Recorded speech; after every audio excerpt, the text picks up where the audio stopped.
everybody. Welcome to, The last day of our 21 days of prayer. yeah. Can you believe it's already been 21? No, We're feels already like there. Christmas was last week. Like I don't know. It happened quick. It did. And yet, just to be honest with you, like we did some fasting in it, and it was one of those things where I'm like, oh my gosh, this is taking forever. Did you feel like that at all? I don't feel like the fast has taken forever, but I do feel like I've had like weak points. Like right now, I'm just like, I'm done. Yeah. I'm ready for it to be over. It doesn't feel like it's been a long time, but Yeah. I think I've seen lots of different things come up in myself of like just being raw when you're fasting. Of like, oh yeah, that's why I do this. Like, because my natural run-tos are not great. That's Right. what this fast is showing me. Like, Right. And I think that's what I love about the first 21 days when we do this every year. And you guys have experienced it too. We'd love to know your thoughts on it, but it's just that spending time to say, God, I'm giving you this time. And we don't realize how much the holidays do toll and stress on Yeah. you. And then to jump into this, where you go through, if you're fasting, you go through the detox, but if you're praying, you're trying to be intentional, you're trying to get your mindset on it. I know some people are fasting social media and things like that, but you're trying your best to get intentional and focusing on God. And it feels like there's so many distractions that still try to pop up. yeah. And a lot of that just aggravation and stress. And it's funny how oftentimes whenever you are doing a journey like the 21 days of prayer or a fast, the enemy, man, it just seems like that's whenever he really wants to mess with you. And I think it's because he's trying to break up that communication you're walking in God with. Well, yeah, and you're raw, and I think it's like easy prey, is what it can look like. Yeah. But we know that when we strip things away, get closer to Jesus, that makes us stronger, not weaker. So physically, we may feel a little weaker, Yeah. but spiritually stronger.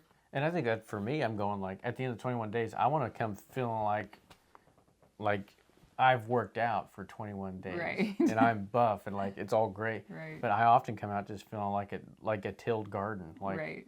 I'm pretty bare right now. I get that. Like there should be a caution sign. Like I've been on a journey with God. Don't touch me right now. I'm So- hungry. Yeah, I'm hungry. In search of caffeine and greasy food. Yeah, pretty much. Well, let's kind of recap a little bit.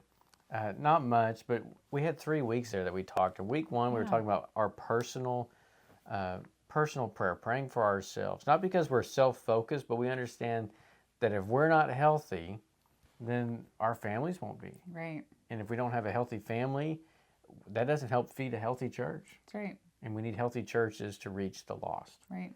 And so on week 1, I'll tell you the thing that stuck out to me was, and this is raw, me being honest with you guys. I'm not trying to do anything other than just be honest with you. Day 3, we talked about provision. Mm-hmm. And that one was hard because as an evangelist, I mean, you've experienced seasons of a lack. It seems like a lack of provision. And as an evangelist, coming out of the holidays, we don't get a lot of bookings. Well, yeah. Well, December and January are just really slow months for evangelists. I mean, churches have all of their extra things that they're putting in, like their Christmas programs and stuff like that. So they don't have a lot of extra time to bring in evangelists anyway. Right. And so they've kind of got their heads down and they're trying to focus to the last of the year. Like they're trying to get there. Yeah. And so we don't get hardly any speaking engagements through those 2 months, Yeah. which, that's part of where our income comes from. Yeah. A good part of our income is going to churches and encouraging them and speaking to them and doing revivals and crusades and all that. And so whenever we don't have those, well, it takes a toll on the coffers. And so coming into January, especially after Christmas, we've been with family, bought gifts and all those things. So coming into January, it's just like, ooh, Lord, we're turning that curve, or things are going to start getting a little bit lean, and we need you to step and help us. And just that faith and dependency. God, you're the God who provides our needs. You take care of us. And part of that is that God puts it on people's hearts to sow into this ministry. Right. And we have some amazing, wonderful Flourish Life ministry partners who are faithful to donate and give into this ministry to keep us going, and that's huge. It's just so amazing because that even enables us. Like we just recently have had the opportunity to say yes to some speaking engagements that like are not going to pay anything for us financially. Right. but we know that we're storing up those treasures in heaven. Like, we want to say yes to all of those. Yeah. And so it's just such a reassurance to have some of our monthly supporters come in and even surprise people that have never given before and they give for the first time, just this month. And so it's like, oh, wow, that's like God sees that. God sees that the obedience and Because there's times whenever you're waiting on God to do something that you're sitting there going like, God, is something happening? Is something working? And God is so faithful. He talks about you to people. And which is like the relationship there. God, you're talking about me. You're whispering my name into somebody else's heart to awaken them into the mission. And God is constantly inviting other people to come and be alongside you. I mean, he does that to me. He'll lay somebody on our hearts. I mean, just this last 2 weeks, he laid someone on our hearts. And I said, honey, I think we need to team with this person. I think we need to partner with this individual because I feel like God's saying to do so. Yeah. And whenever you step out in faith and you partner with people, I mean, you're an answer to somebody's prayers. You really are. And so trusting in him for provision, trusting that he is the God who loves me and is speaking to people on our behalf, it's a beautiful thing. Forever humbling, and it just makes me feel so special, I think, because it's just like, it's God being like, hey, I see you, sweetie. Yeah. Like, I got you. Yeah. And then it just makes my heart swell also to whoever he's teamed up with that has then given or prayed for us or whatever. Because I'm like, oh man, like your faith, like you listened. Yeah. And that's amazing because we can vouch that it was a need. Yeah. Like, that's always really exciting. Yeah. Time after time, there's been a lot of those like, okay, Lord. And then somebody gave the right check or somebody messaged us and said, hey, this is my prayer for you. Yeah. I mean, seeds of prayer are huge. Huge. Whenever somebody prays for you, I mean, to give a gift, I've seen a lot of people write a check and just get rid of the guilt writing a check. And I'm just like, no, you missed it. Like, every donation that's given is a teaming up. It is a partnership. And it's an empowering. You are empowering somebody, be that an evangelist, a missionary, or your church to do the work of God. You're empowering someone to move out and do the work of God. That's a beautiful thing. So the personal thing was, God, help me trust in your provision in a greater measure, but also let me be the answer to somebody else's need for provision. Yeah. And can I just like give a little like, yeah. So this is our second like calendar year that we're starting out as evangelists. We're going into our second year. Yeah. And so last year, the same time, we'd been going for a little bit, but we're like, okay, like we're really going to be full-time evangelists. We're doing this. And so Izzy had heard from other evangelists that you were supposed to have like all of your bookings for the whole year done in January. Yeah, like most of them are booked like done. Like all 52 speaking engagements done. Yeah. And so Izzy tried as best he could in his own strength to get those filled. Yeah. And came up short. Just, I mean, I don't want to be came up rude. about we got like one 50 short. 50 short. So and so it was just like, man, that's sad. But we, like, as December approached, we saw that God did not send all of our speaking engagements last year in one fell swoop. But we ended the year, I think it was 53 speaking engagements. And so they came last minute, some of them. We had pastors call me like, I'm sick, can you come? Yeah. We had like, hey, next week, or hey, in 2 weeks, or whatever. That if we had everything booked up in January, we wouldn't have been able to say yes to those. Yeah. Like, God knew exactly who we needed to be able to say yes to. And he was faithful, even though we were scared because we didn't get to see that provision right out the get-go of security of bookings. Like, God showed up. And so we just had to be reminded of that again this year of like, we're still walking with him. Oh yeah. And he continuously teams us with people who we need to hear their message in their heart. Yeah. And they get to hear what we have from God too. And I think it ministers. I think, we're always going to be our own worst critic, but God uses us to do wonderful things. Yeah. And it's a blessing thing. And so, we are so thankful for all those people who empower us to do that. We didn't say all that to make this a thing like that. No, but so then week 2, we really focused on the church and all of the different facets of people in the church. And so kind of what stood out for me is we just did some rearranging because, the new baby, there's always rearranging. And so I had to move our prayer board and rewrite everything on it. And as I was rewriting everything, I took notice that we have all of our churches listed. Right. And so I put it in a more prominent place. And so for us, that means every church that has had us come in and speak, every church that maybe just that pastor, and it hasn't brought us in, but has been on the phone with Izzy, just being like, hey, like, I need some help here. I just need someone to hear me. It's every church that we've even just visited for fun. Anything that we have been able to go and see, and God's laid them on our heart. So, I mean, it's probably like 20 churches on this list. Yeah. Pretty easily. Yeah. Which we got a couple to add, but yeah. We do. But every church in our town is not on that list. And it's not because they don't deserve prayer. It's just our prayers are going to be more potent and more heartfelt if we have a connection there. Yeah. And so Izzy was talking about, we're not called to, how did you say it? We're not called to pray for every single need. Yeah, because you can be on Facebook and be inundated with prayer needs. Yeah. And I ask people, like, hey, how can I pray for you? If I have a tie, if I have a connection with that need, I'll pray from a better place in my heart for it. Right. These are people we've known, And the prayers of a righteous man prevaileth much. Right. I agree with that. It doesn't mean don't pray for strangers. If God puts them on your heart, pray for them. Yeah, but you should be connected with your prayer. If you're throwing out half-hearted prayers. Yeah, bless this church in Veneta and this church. Like, that's awesome. But do you mean it? Yeah. And so for us, like, I don't know, for me especially, like, if I can see those churches and I think, okay, I remember being there. Oh, I can picture these faces of these people while I'm praying for them. Yeah. And I just think that it helps me stay focused on that even more and offer better, more specific prayers for them. Because I think oftentimes it's like, you need to pray for that church. And I'm going, well, okay, God bless that church. But what's the image in my head? It's the church building. Right. But whenever you go to the churches and you're with those people, you're praying for that person because you saw that face. Right. There's an intentionality in that prayer. Yeah. And I think that's super important. And we're talking about churches right now, but let's talk about people too. Yeah. And so I'm that person that I'm like, oh, out of sight, out of mind. And that if I don't see you, I'm not really thinking about you. Right. Which is sad. So I know this about myself. So I will schedule in like reminders to check on my friends. Yeah. Because I'm like, I do love them.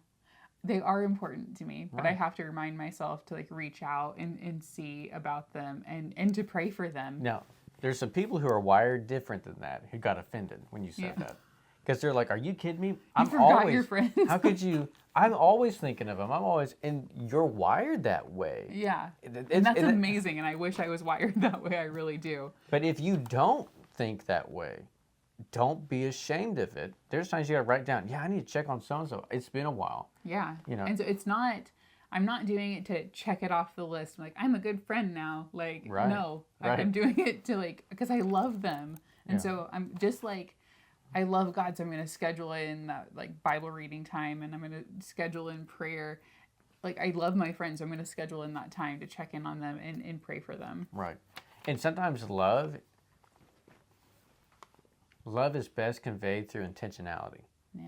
I know there's a lot of people who just like, but I want it to be spontaneous. I want to just, have that thing where I just am that person who loves and checks in constantly. Yeah. But for me, that that's like out of my own person. Like, I'm trying to do that out of my own. And so it lasts for like 2 days. Yeah. Intentionality is, I'm going to write this down and just do it. I'm going to do it.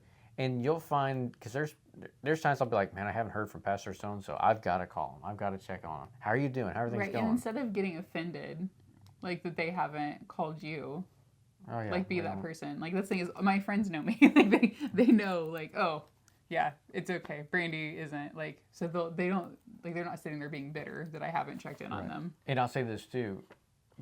Your prayers for someone or something should not be affected at all by what happens on the other side of that prayer. Right. Or like guilt-based. Like, oh, I feel guilty, so I have to pray for these people. Like, no, it's not praying from a good place. Yeah. Because there's been people who I've like, hey, I just want you to know I'm praying for you. Nothing. Don't talk to me, say nothing. Right. That doesn't mean we stop praying for them. No. I still have so much love. I still have so much care for them. There's times, and I've told this before, like I gave a word to people, and it's just like, wow, thanks for that word. Yeah. And it's just like, no reply, don't care, whatever. Or it messed with them. I don't know what happened. Your prayers are strong and they're powerful and they're Yeah. used by God to change things. And if you don't get the result that you thought you would get, that should not dictate how you should pray. Doesn't mean your prayer was wrong. Right. If you feel weird and awkward about it, congratulations. Welcome to the club. Like, that's just part of it. Pray knowing that God hears you and wants to change lives. Yeah.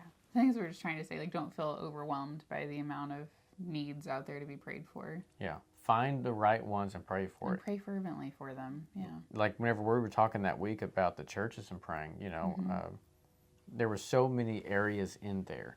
Find one that you really connect with and pray. If you connect well with praying with the pastor, pray for the pastor. I mean, everybody should pray for the pastor, but you may feel more drawn to pray for the board or to pray for the volunteers or pray for staff. Whatever it is, pray. Be intentional about it. Right. Because the church needs us all to be strengthening it. That's right. So that leads us to this week. We've been praying on the topic of the lost. Yeah. And lost people specifically, and people who are going and getting the lost, like evangelists and missionaries. Yeah. And so for me, it was day one. It's the lost family members. Like, that always hits on my heart. I'm sure we all have lost family members, but I just have. I think it was the same week I got to go and help my stepdad because he broke down, and so he was his truck, not like a mental breakdown or anything if he's watching, but we just got to have a really great conversation about faith. And he's one, when I was 16 and I rededicated my life, God just put on my heart that I would see my family members saved, and specifically that was my mom and my stepdad and my sister, and so. My stepdad, he got saved 7 years ago now, 7 years ago. Yeah, something like that. Baptized, like, loves the Lord. My mom has rekindled her faith and is just in wonderful relationship with the Lord. And so, it was a long time. I prayed for a really long time. And God is faithful. And so I think that's what I just wanted to encourage people of, like, if you're praying for those lost individuals in your life and it feels like you've been praying for so long and they're not any closer, it seems like no one is ever too far gone for God to intervene with. We had this conversation with some lovely volunteers a couple days ago at a church, and no one's ever too far gone. God does hear you. Those prayers do matter. My stepdad, he had just said, like, well, I don't know what would have happened if I hadn't, like, gone to church with you guys because you were going to church there. And, I don't know if I'd gotten saved. I'm like, oh, no, I was praying for you. Like, God was coming for you at some point. He was going to get it one way or another. Whether or not it was because you came to church with us doesn't matter. Like, God was going to get you. Yeah. And so, there's still people in our family that we're still believing that God is doing a work in their lives and is going to bring them into the family soon. Yeah. Don't give up on it. Don't give up on it. And I think whatever your prayer was this last week for the lost, man, just let your heart continue to pray. And don't get overwhelmed by how broken and tore up the world is and how many people need to know Jesus. You go, Jesus, who am I praying for? And you get on that and you pray and you intercede. Yeah. And you weep and you wail and whatever it is, you fight for them. Because that is more powerful than anything else we could ever say or do. Like, there was no amount of preaching on my part that, like, led to my family members coming to the Lord. Like, No. That's not what got them. There's no... we have one family member who kind of likes to kind of shame people a little bit. And, like, that doesn't help. Yeah. Like, no amount of letting them know how incredibly wrong and lost they are really helps. No. And so it's the prayers that change the things, and then that will open the door for conversation eventually. The human soul is far more complex than we can articulate in our little brains. Yeah, it's not, we don't do the saving. Yeah. You let the Holy Spirit go inside and begin to unravel all this stuff that's got them caught up.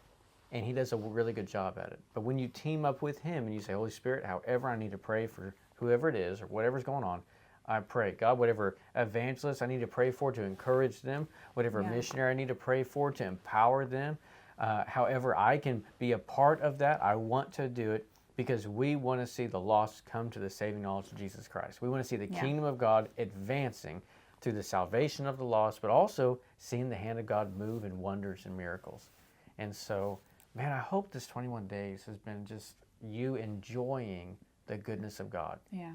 you growing personally, you admonishing and encouraging the church, and you looking for those beautiful places that you can sow in prayer, sow in monetarily, sow with time to reach the lost so they would Right. come to the saving knowledge of Jesus. Because when you're healthy, you make a healthy family. And when your family's healthy, you make a healthy church. And when the church right. is healthy, you reach the lost for Jesus Christ. We've got family sneaking in on the door over here. So, man, what a great 21 days, So we really. just want to encourage you guys, like, keep praying, you know? Yeah, keep praying. And then if you would Doesn't matter. do us a big favor, help encourage us. We would love to hear in the comments or a private message, what has this 21 days done in you? We want to know what's going on. And if you've got prayer requests, you're always welcome to send those. We want to Always, team up yeah. with you.